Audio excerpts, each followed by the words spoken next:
Uh, the first one is that we'll probably never start on time, or if we do, then we'll probably recap it for all the people who come in later.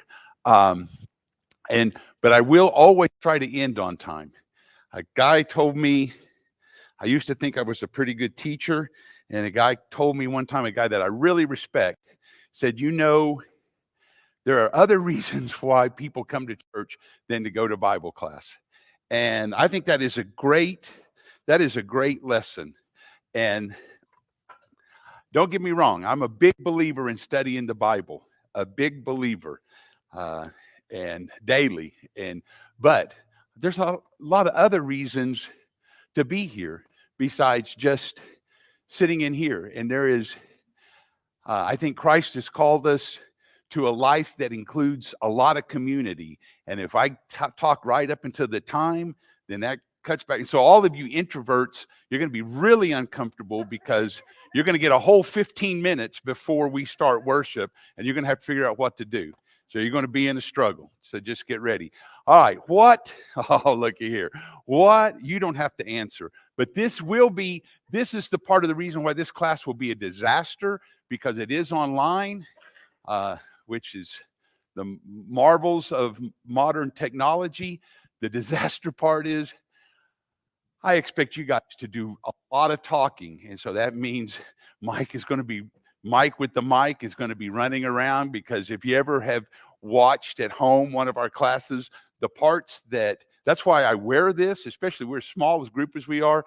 For at least this class time, I could be super loud, even in a room like this. And some of you know that very well. But but it doesn't help the people that are online. So we are doing it like this, that everybody can hear it online. But if you start making comments and you don't have that mic, then the people online are just, they're out. But that's okay. We'll do the best that we can. What is your favorite? And I nearly always like to start with the question, because that at least gives somebody, it gives you an opportunity to talk. And I love that. And it gives me an opportunity to think of what I'm going to say next. So what is your favorite parable? Anybody have a favorite parable? A parable is the primary way that Jesus taught. He used a story that he could talk to people. He could do a word picture. They could see, and we got one right here. You could use your imagination, and then Jesus could start to explain how that story and what it meant. What's your favorite one? I like the parable of the sower and the seed. Parable of the sower and the seed. I think that's in both two places. I think it's Luke, and I think it is in Matthew, I think, but it may be Luke and Mark. I think it's Luke and Matthew. Anybody else got a favorite parable? You can't be wrong. As long as you say a parable, you can't be wrong. I can say, no, that's not your favorite, Dave. You got another, Luke. The unforgiving servant. The unforgiving servant. Okay, I think that is from Luke also, the unforgiving servant, where he gets a big forgiveness and he won't forgive. Yeah. The prodigal son. Prodigal son. That is definitely Luke 15. And that's my favorite. We share that, Tracy, because that's me. That is me. That's a great. I think everybody can identify with the prodigal son. Anybody else? Yeah, we got another one back here. The sheep that's gone astray. The 99 and 1. The 99 and 1. That's Luke also, the lost sheep. That's Luke and Matthew. I think it's Luke and Matthew. I know it's Luke, but I think it's Luke and Matthew. I think it could be more. Yeah. Parable of the talents. The parable of the talents. Okay, that's a great one. It's a tough one. You got to go out and do some stuff. I'm probably like that one. This class is not about that parable, but I have a pen here. I thought, I love that pen, and I never use it because I love it so much. You know what? It's dried up and it doesn't work anymore. And I have so many things that are like that I have saved for a special occasion. And when I go to get them, they're no good anymore. Stop saving stuff, okay? Just use that pen. Anyway, that's another story. Anybody else got a favorite parable? More difficult. What's your favorite parable from John? Anybody?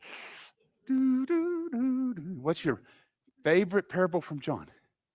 You can flip over if you got one of those. If you have, there's a paper Bible. It's an old thing. You don't know about it. You can flip them open.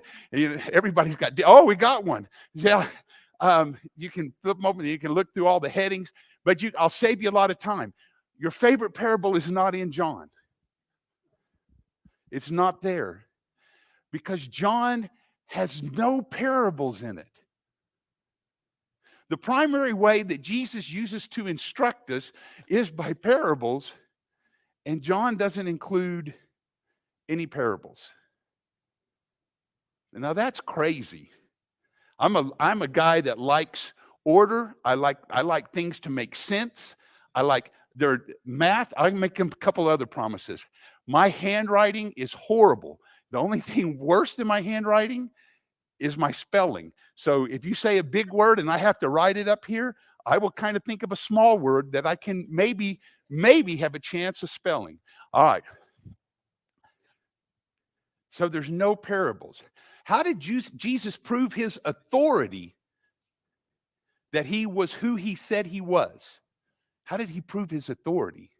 What was the evidence? Miracles. He did miracles. Anybody got a favorite miracle? I'll save you a bunch of time. There's the odds are, we got one, David's got one, but the odds are your favorite miracle is not in John. You know why? There's not many. David just said there's not many in there.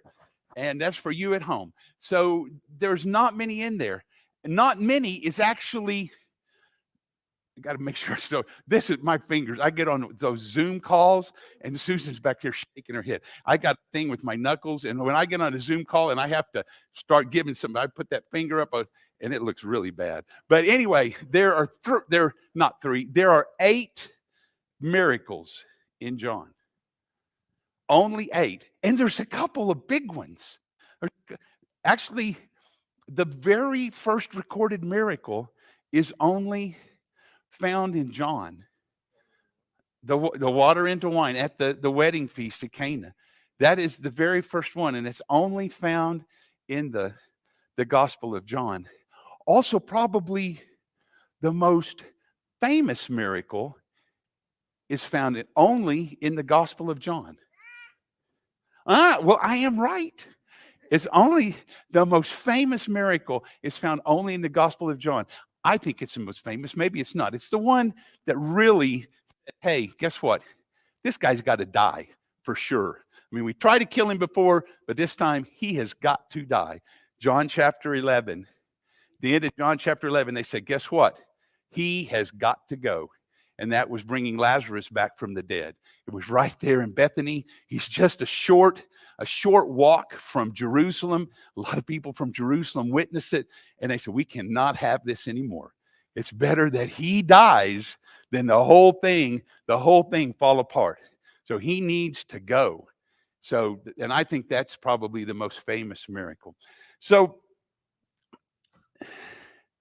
this is where I try to do something really wild and crazy and be prepared, and we'll see if it worked. And it did, because at first I was going to do it, it was going to be upside down, and you know how bad that would be. Look here, parables. Matthew has, sorry, people back over there. Matthew has 24 parables. Mark has 9. Luke has 28 parables. John, we just said, no parables. The primary way that Jesus used to teach parables, John doesn't include any. When we look at miracles, Matthew has 21 miracles, Mark has 20, Luke has 21, John only has 8. It's expressed in a fraction, so we will be doing math. So no one get up and leave. No, he has 8 miracles, but the 6 of them are unique to John. They're only found in his gospel. And so, you know, John gives us no parables. He gives us 8 miracles, but 6 of the miracles you're not going to find in any of the other gospels. You're not going to find them anyplace else. So John is out here on He's out here on an island. If you know John, he actually did spend some time on an island, and he's going crazy. Well, some people may have thought he was crazy when he was on that island. That's from the Revelation, but that's in the advanced class. So John, 8 miracles, 6 of them are unique to his gospel. So you're not going to see him anywhere else. We got some more math. We're going to do percentages now. We did fractions. Now we're going to do percentages. Okay, you're learning early. So Mark, has anybody ever studied Mark? Everybody's hand should be up. We just spent the last 2 years in the Gospel of Mark in our sermons. All right, if you're a visitor, you don't have to raise your hand. Everybody else, we have been in Mark. So don't say, Mark, I don't remember. Have we studied Mark? 90% of the Gospel of Mark is included in Matthew. 90 greater. This is the sign for greater than. Greater than 90% of the Gospel of Mark is included in Matthew. Greater than 50%, over 50% of Luke is found in, of Mark is found in the Gospel of Luke. So Mark, if you study Luke and you study Matthew, guess what? You have studied Mark. There's Mark, and a lot of people think Mark may have been first. So sorry about this, Mark. Do not strike me down. Mark has 3% of original content. There's only 3% of Mark that you can't find between Matthew and Luke. You're going to find all of Mark there. So if you've studied Mark, you've studied Matthew and Luke, which I think is kind of interesting. Maybe I'm the only one. So when we look at this, we call these 4 books the gospel: Matthew, Mark, Luke, and John. If we were back with the young kids, I'd ask you what gospel means, but all of you know that gospel is the good news. We all know how we reenact the gospel. We've done it. If you don't know that, then that's okay. You're going to learn about it later on because we hear about it. So that's okay. But Matthew, Mark, and Luke, they get a special name for those 3 gospels. Special name. It's in red. Anybody anybody know what the special name is for Matthew, Mark, and Luke? Synoptics. I heard it. I think you guys are the advanced class. I taught this to the teens, and it took like the 3rd week before they got that. You guys got it on the 1st, but it helped. I put it up here. Synoptic. The etymology of synoptic. Anybody? That's a fancy. How did we get the word synoptic? If we were going to do some, I didn't say entomology. That's a bug. So synoptic.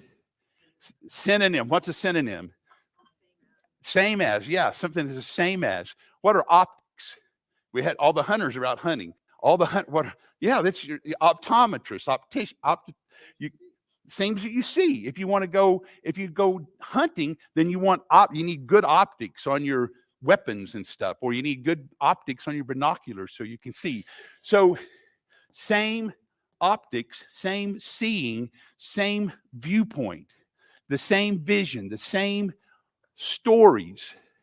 So Matthew, Mark, and Luke and John all tell us the story about Jesus. We're way behind. That's okay. That's good. The synoptic, we say Matthew, Mark, Luke, and John all tell a story about Jesus. Now, if you wanted, it's not in the notes. This is just because I didn't know you were going to be here. If you wanted to read about the birth of Jesus, where would we look?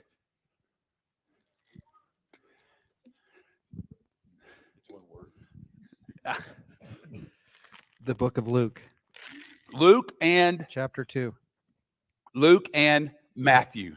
Those are the only, we can write a whole pageant. You can write a song. You can write Randy's favorite song about a drummer boy. You can write all of those Christmas plays you want, but they really only come from 2 places in the Bible. They come from Matthew, which is not very much in Matthew, and then really in Luke.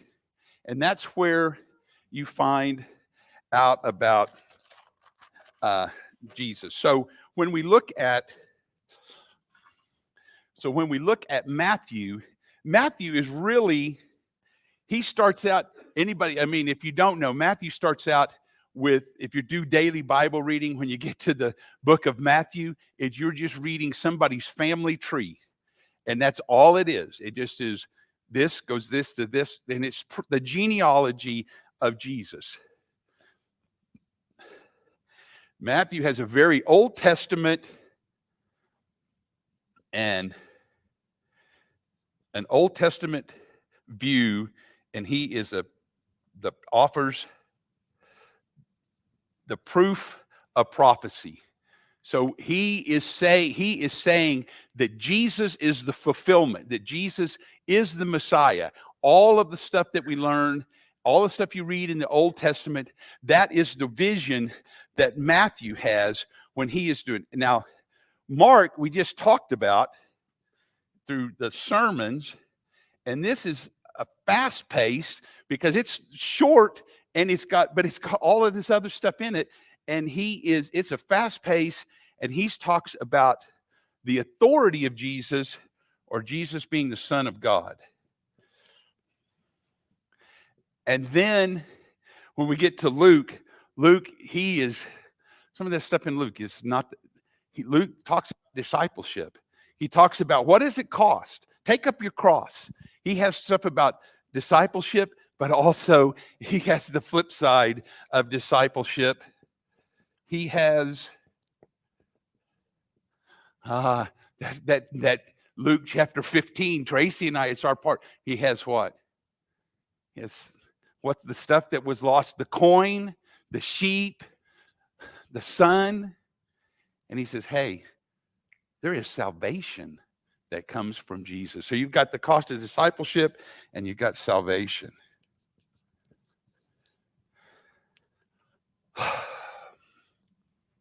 So what about John? So we got these synoptic gospels. We can do all this study. We can look at these miracles. We can look at the parables. We can look at what is John trying to do with his gospel? John gives us a little bit more of an eternal perspective of who Christ is. And I think there's a reason that they call him the beloved, because his gospel is a lot more about the relationship with him. Isn't that great? Anybody else? What do you get from the Gospel of John? Now Mike gets his exercise.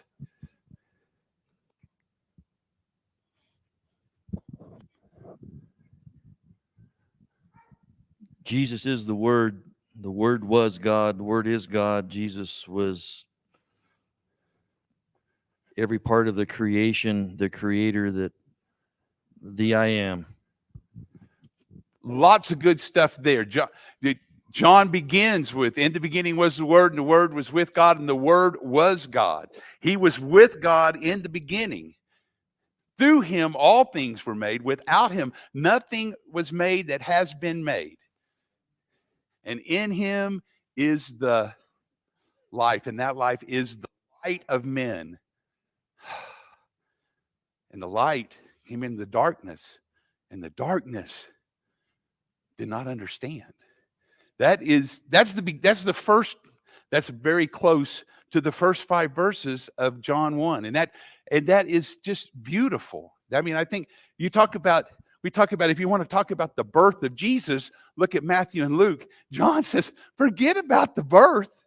In the beginning was the Word, and the Word was with. And then he said, who is the Word? And then if you look down, I think it's in verse 12 of chapter 1, and it says, and the Word became flesh, and we have seen his glory. And then if you turn over to John, 1 John, and you look at the first chapter of 1 John, and you look at just in the first 4 verses, he says, we have seen and we have touched. We know. And so it's great. Susan? There's a lot of one-on-one. All right, Susan is cheating. That's okay. She has been with me through in the teen class for a bunch of the teen class, and I am obsessed with the one-on-one relationship. If you want to learn about how to pray, you're not going to find that in John. If you want to hear a long prayer, then you're going to go to Gospel of John. If you want to learn how to pray, then you got to go to the sermon books of Matthew and Luke. Randy, Well, John tells us why. he tells us why, chapter 20. But these things are written that you may believe that Jesus is the Messiah, the Son of God, and that by believing you may have life in his name. Okay, so Randy gave us the correct student answer. He wants to get an A, which was, like me, happened rarely, but you get one today. So, okay, Dave. Not only does John show us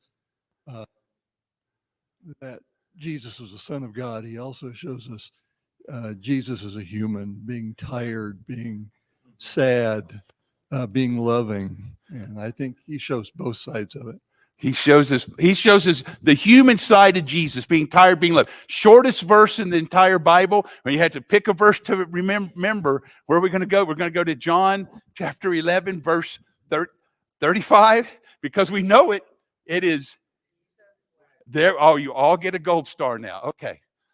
This is just one of my favorite passages in John. He was trying to reason, I guess, with the Jewish leaders, the Pharisees. He says, "Before Abraham was born, I am."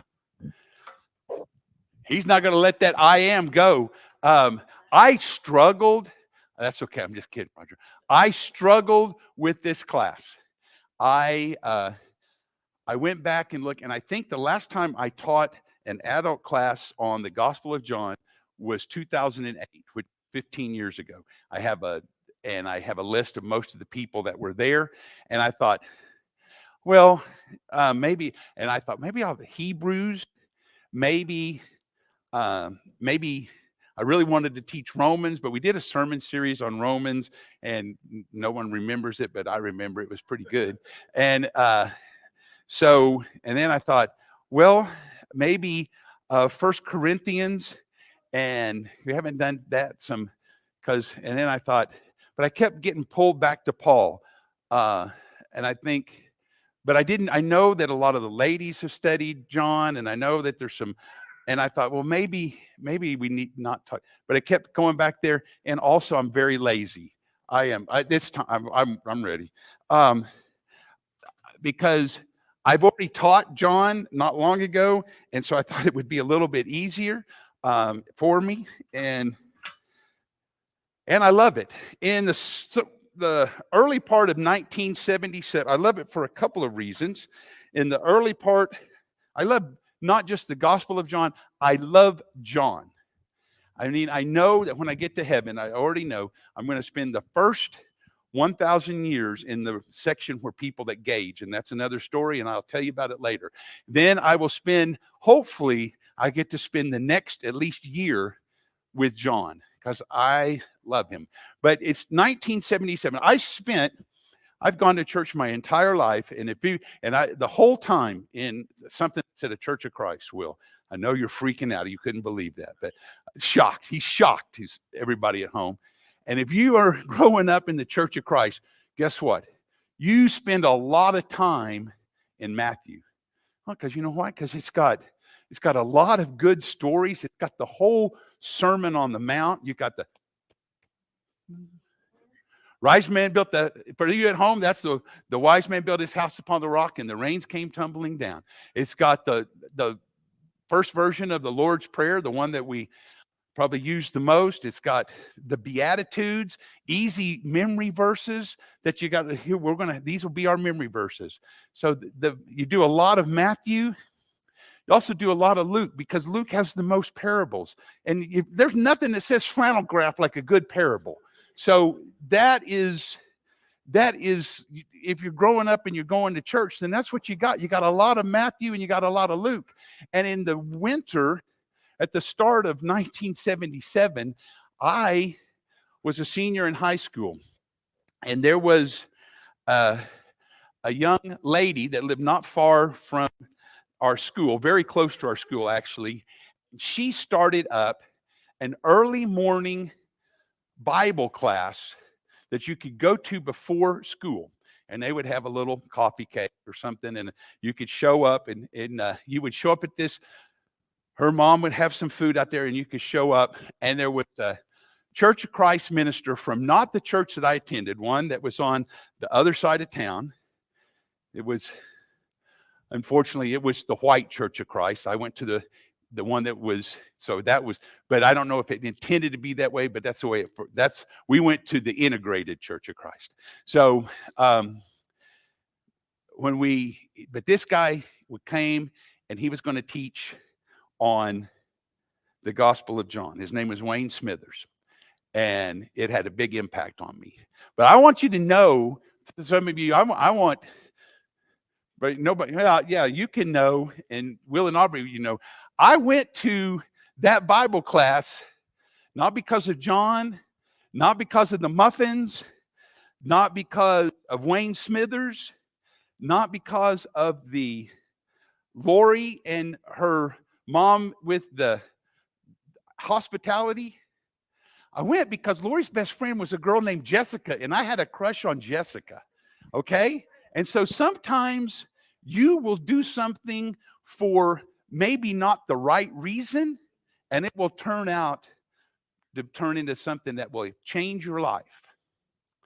So sometimes you just got to do something that you think, even if it's not the right reason, but if it's something good, maybe just go ahead and give it a try, because maybe it will change your lives. That was that's not in the notes. Will not be on the test. A bunch of this other stuff will be on the test.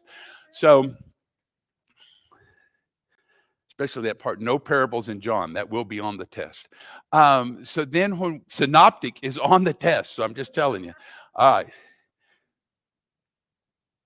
She turned me down. I asked her out. She was a sophomore. I asked her out. Eventually, she turned me down. She blamed her mom. I don't know if it was it's a whole story. I won't tell you. The second reason is halfway across Wyoming in about 1996, I think, Dale Cannon told me a story about how 1 John changed his entire destiny. And that one is better than that story is better than the Jessica story. And it made a big impact on me. And so I always fell in love with John. John wants us to see Jesus in a different way. He tells us about Jesus in a different way. He has no parables. He only has 8 miracles, and 6 of those miracles are unique to his gospel. So he is not telling us the same story about Jesus. He's telling us a story, and Randy gave us the straight A answer so that we might believe. And then by believing, that we could spend eternity with him. Most famous verse in the whole Bible comes from the Gospel of John. I didn't do a survey, but I'm going to say that because I watch a lot of football, and it shows up. You show up at a lot of football games. Hey, he knows. Most famous verse in the whole Bible, if you watch football, is what? John 3:16. It's my favorite daughter's favorite verse. I said that just for Taylor. So it is John 3:16. So John gives us a different picture. And as Susan's told us, he tells us about a one-on-one relationships. Anybody think of any of the one-on-one relationships that come into my mind when we're talking about the Gospel of John, or into your mind? John chapter 4, the woman at the well, probably my favorite. I'm going to say this nearly every week. Probably my favorite chapter in the Gospel of John. In the woman at the well, the Samaritan woman, one-on-one, everybody's left. This is the most bizarre situation. Anybody else?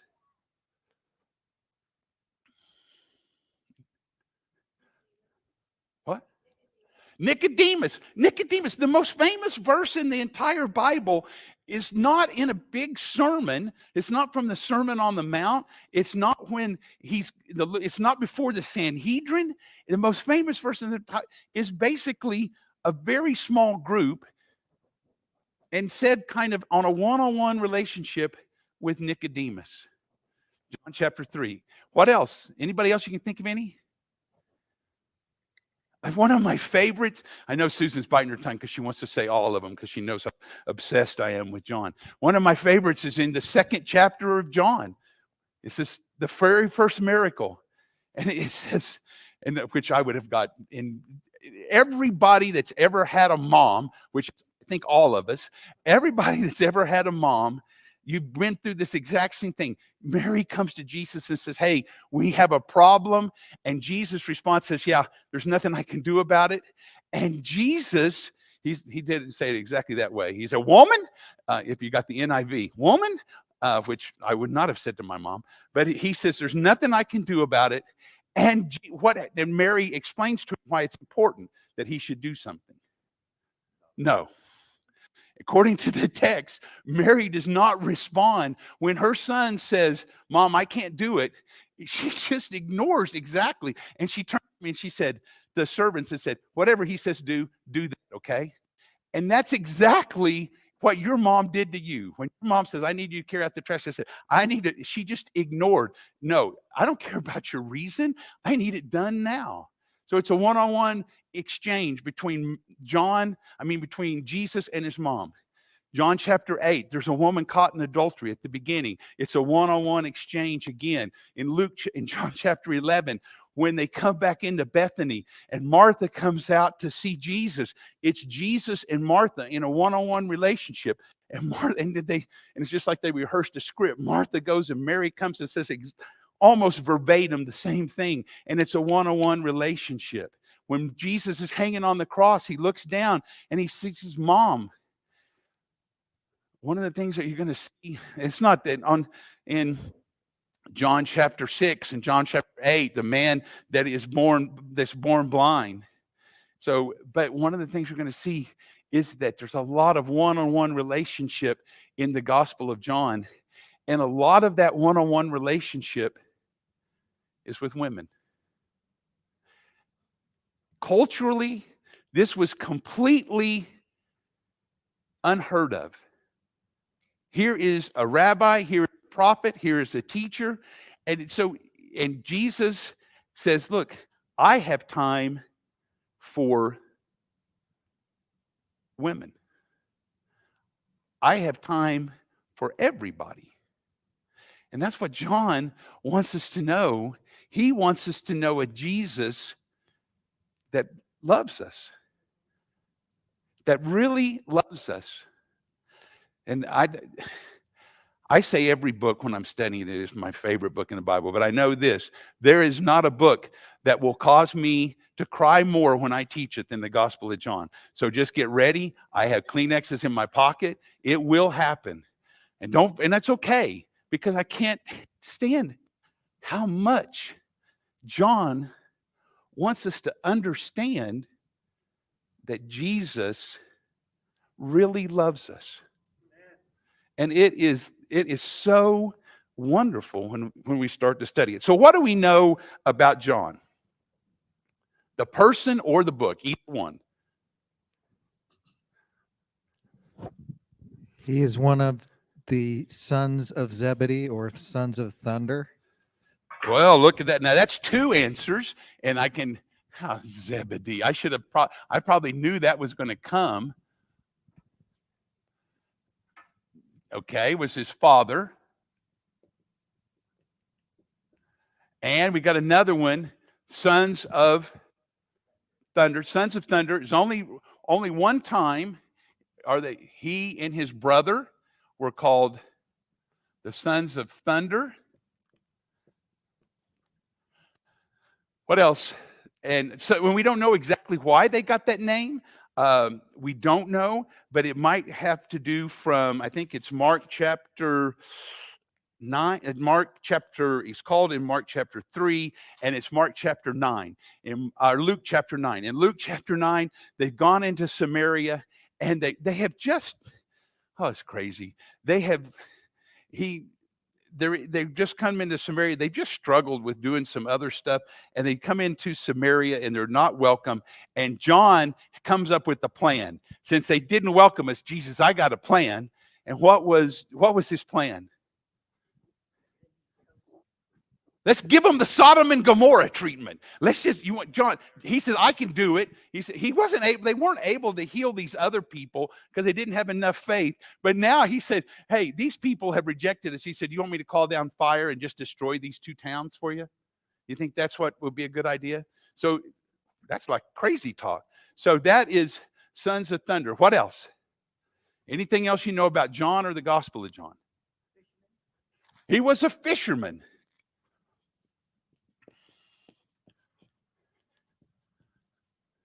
What else? Anything else? His brother was James. Anything else?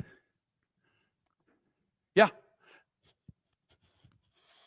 I'm right-handed, so I spend way too much time on the right-hand side. I'm coming over here for a while.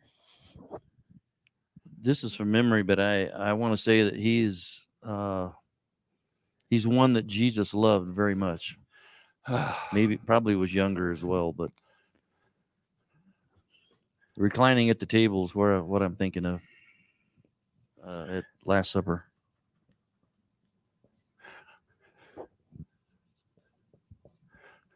The one that Jesus loved. That is, John never refers to himself by his name in his gospel, which is wild that John is not included. And so we've come to the conclusion that that's because he is that guy. Mark?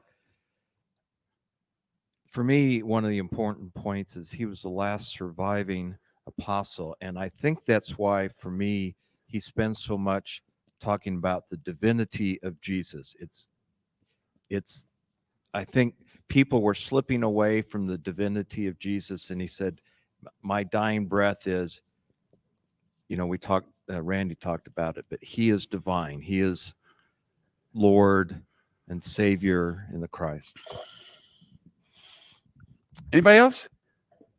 That's great. He was probably the last, we believe, the last surviving prophet, and we believe that he is the only apostle to die a natural death, probably either in exile on the Isle of Patmos. That's why we're having that island joke, or it could have been in Ephesus. So we think it was probably that he lived up to his 90s. Anything else you know about? Yeah. He was the one of 3 that always. He's with the It group. started out to be one of 4, but He then is Andrew in the got circle. dropped. I've not ever been in the circle. I'd like to be in somebody famous's circle, and I'm not going to be there. John is the one in Mark chapter 5 that Jesus says, hey, you can come up and watch me bring Jairus' daughter back from the death. When they go up to the mountain for the transfiguration, John is the one that gets to go. When Jesus says, hey, I'm going to go off into the garden and I'm going to do some praying, and he says, you guys come with me, and I've got these special group, you guys come with me. John is one that comes into that special group. And we know, somebody said, well, what about, maybe Peter was the one that Jesus loved. But when we go to John chapter 20, we know that it says the one that Jesus loved interacts with Peter. And I think John has a very special feeling. I mean, he has tremendous respect for Peter. But I'll tell you, every one of the Gospels, when they're in the garden, they come to arrest Jesus. They pull out a sword and they do what? Cut off somebody's ear. Who cut off someone's ear? Peter. Are you sure? Who told you? I tell you this, John, he's the only one. Matthew, Mark, and Luke record that story, and they don't say anything about who it was. John goes, I know who it was. It's Peter. He tells the story, and he adds the name. He's, I couldn't let that go. But I think it also flows into his gospel, because he's going to end up in John chapter 21 restoring Peter, telling about how Jesus was restored. So he does include it. But he does call out Peter, said, yeah, he's the one that chopped off the ear. So John probably had a family that came from some coin. He's some money. He probably, not all the apostles were poor. Well, maybe not. If you look in Mark chapter 1, when Jesus calls James and John, they leave their father Zebedee in the fishing boat. And who else is in the fishing boat? With the hired servants. So John is, is probably what else? When in John chapter, I'm going to say 18, John chapter 18, when Jesus has been arrested and they take him to the high priest, they come up and Peter's going to go in, and Peter can't get in. But they see John goes in, and when John found out that Peter couldn't get in, he goes back and talks, and he said, yeah, let him in. So they let him pass the rope. Is that what we do? They say we let him through pass. Okay, they let him pass the rope. They let him in. So John was well known, at least to the high priests, that he could go into the high priest area, and Peter couldn't. And John came, but when John spoke for him, Peter was able to go in. So John probably came from a family of some kind of affluence or some kind of well-known. And it's probably Zebedee having a little bit more money. Some of the rest is probably why we hear so much about his name. We hear a lot about, John, he's Zebedee's son. So he was somebody. Most likely. So we know that we just kind of some inferences from those verses. We don't know a whole lot about his mom. Could be that his mom was named Susan. No. What? We don't know. It could be Salome. We're not sure. We don't know. A lot of people will tell you this is the truth. I'm not going to tell you that's the truth. I don't think it is. I'm not sure that it is. But the reason we think that is because we know this. When John is talking about the women that show up at the foot of the cross of Jesus, he says Mary is there, Mary Magdalene is there, and he says the mother of James, a mother of the sons of Zebedee, show up there. But then in another place, they don't say the mother of the sons of Zebedee were there, and Salome shows up. So that's why we think that maybe it was her, maybe it wasn't, but she was at the foot of the cross. John's mom was at the foot of the cross. So she's there. Listen, we're going to run out of time, and I said we're going to end on time, so you're going to get the rest of this very fast. Oh. And I looked up how to say ego eimi. And that is, and I didn't even ego eimi, and I didn't think that is what John uses the Greek term ego eimi 52 times. And the rest of the Gospels, the other three, the synoptic Gospels, they use ego eimi, eimi he uses 52 times. The other three Gospels only use it a combined 35. And that is the same Greek words that come from the Septuagint, which is the Greek translation of the beginning of the Old Testament. Those are the same Greek words which John would have known when Moses comes up to the burning bush and he says, "Who do I say sent me?" Then God says, "Ego eimi," the I am. And John uses eimi 52 times because he wants us, that's the I am, because he wants us to know. But John, while he's obsessed with Jesus, what else is John obsessed with in his gospel and in his writings? We had time to play hangman. I always love it. I do. Good game of hangman's not that bad. I love game shows. And I can spell this one. If I want to do hangman with words I can't spell. All right, well, most of the time. John is obsessed with love. In his gospel, he's 39 times he mentions love, and in his epistles, another 34 times. John is just over the top about love. And that's what we're going to find out. The one that Jesus loved wants us to understand how much Jesus loves us. He wants us to know his very best friend. And that's what we're going to be studying. And it's going to take us a few weeks. We're not going to go verse by verse. And I got the very, very best news is that I'm going to have to be gone some during this time that we're studying John. And so now that's a great blessing to many of you. And the other thing, but even a bigger blessing than that, when I'm not here, if Dave Gare is available, he said that he would fill in. And next week, Susan and I have to be gone.